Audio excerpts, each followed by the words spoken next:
ነገሮች ሁሉ መነሻና ጥንስስ አላቸው። የዚህ ጥንስስ የጥንት የጎንደር የእውቀት ማዕከልነት መሆኑን ማስታወስ እወዳለሁ።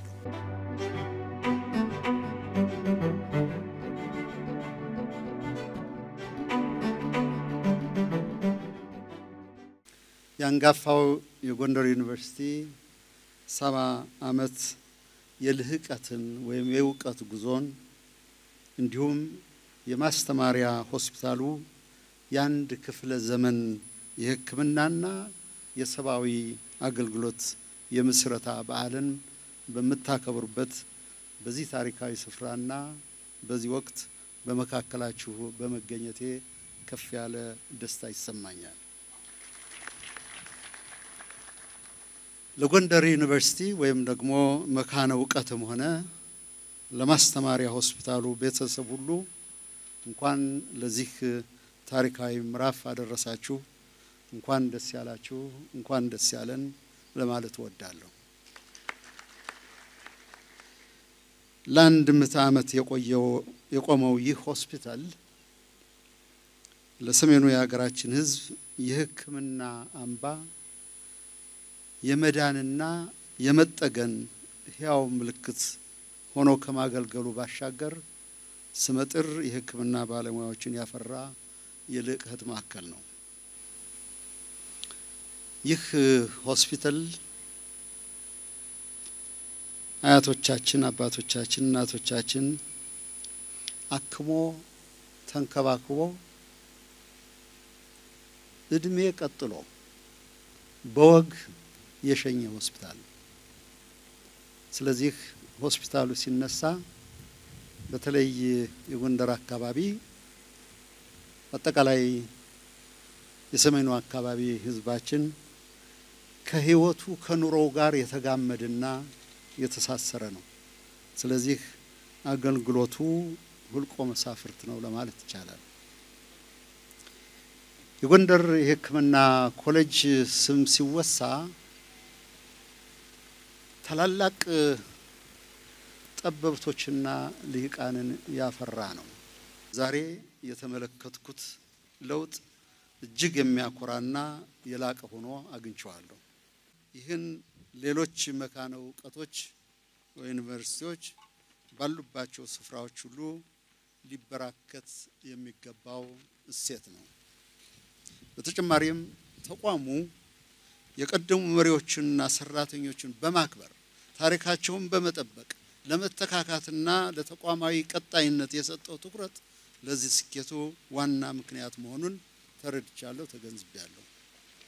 ከምስረታው ጀምሮ ይህንን ተቋም ላገለገላችሁና ላለፋችሁ ሁሉ በኢትዮጵያ መንግስትና በኢትዮጵያ ሕዝብ ስም ከፍ ያለ ምስጋናዬን አቀርባለሁ። በአሁኑ ወቅት ዩኒቨርሲቲው ቀደም ሲል ክቡር ፕሬዝዳንቱ እንደጠቀሱት ወደ ራስ ገዝነት ታሪካዊ ምዕራፍ ለመሸጋገር በዝግጅት ላይ መሆኑን ተረድቻለሁ። ይህም እርምጃ ካለፉት 7 አስርት ዓመታት በተገኘው ልምድ ታግዞ ተቋሙን ወደ አዲስ የልቀት ከፍታ እንደሚያደርሰው ጽኑ እምነት አለኝ። የራስ ገዝ አስተዳደር ፈጠራን የሚያበረታታ፣ ጠባቂነትን የሚያስወግድ፣ ተወዳዳሪነትን የሚያሳድግና ዓለም አቀፋዊ ተደራሽነትን የሚያሰፋ እንደሆነ ይታመናል።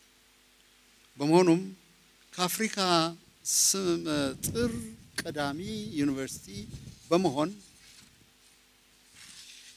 ከሌሎች የህት ዩኒቨርሲቲዎች ጋር በመቀናጀት ባለም የዩኒቨርሲቲ አደባባይ ወይም ደግሞ የደረጃ ሰንጠረዥና ልኬት ከፍ ያለ ደረጃን እንደምትይዙ ተማመናለሁ። ስለዚህ ጀምራችሁታል። እርምጃው ሰፊ ነው፣ ሩቅ ነው። ነገር ግን ያላችሁ ኮሚትመንት፣ ተነሳሽነት፣ የቀጣይነት ብርታት ይሄን እንደሚያረጋግጥ እምነት የጸና ነው። ታላቁ አፍሪካዊ ምሁር ፕሮፌሰር አሊ ሚዙሪ ባንድ ወቅት እንደጻፉት ዩኒቨርሲቲዎች ከማህበረሰባቸው ባህል የተቆራኙ ከሰፊው ዓለም አቀፍ የእውቀት ማህበረሰብ ጋር የተሳሰሩ እንዲሁም የሀገራቸውን ፖሊሲዎችና ራዕይ በምርምርና በእውቀት ላይ ተመስርተው የሚያጎለብቱ መሆን አለባቸው። እውቀት ከሌላ መሸመት በጎ ነው፣ ደግ ነው። እውቀት ግን መሰረት የሚተክለው ማህበረሰብን ሲመስልና ማህበረሰብን ሲያገለግል ነው። በመሆኑም የጎንደር ዩኒቨርሲቲ ይህንን ፍልስፍና በተግባር እየኖረ መሆኑን ተመልክተናል። እንደሚታወቀው ነገሮች ሁሉ መነሻና ጥንስስ አላቸው።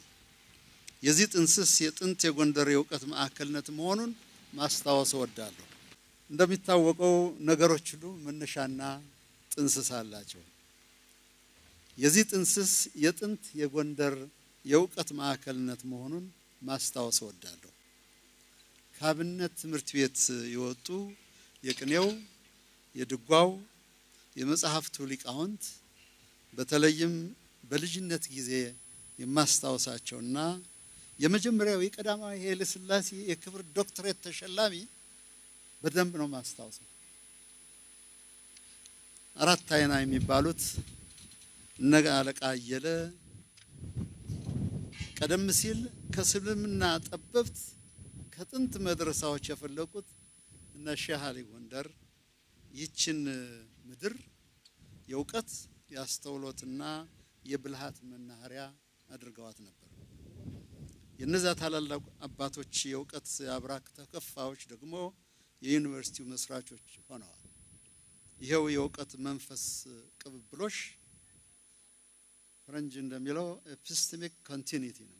የእውቀት ሽግግር ነው፣ አንድ ቦታ አይቆምም። ዛሬም በዚህ ዩኒቨርሲቲ ዱካው እና አሸራው ይታየኛል። ይህንን የልቀት ጉዞ ለማሳለጥ የሚያስችሉ በርካታ ምቹ ሁኔታዎች አሉ። የጎንደር ሕዝብ ለእውቀት ያለው ጥልቅ አክብሮትና ድጋፍ አገራችን ኢትዮጵያ የጀመረችው የዘመናዊነት ጉዞ እንዲሁም የተቋሙ 100 ዓመት የጤና እና የ70 ዓመት የትምህርት ልምድ ለስኬታችሁ እንደሚያግዛችሁ አልጠራጠርም። በመሆኑም ዛሬ በዚህ ታሪካዊ ምዕራፍ ላይ ቆሜ የማስተላልፈው አደራ የሚከተለው ነው።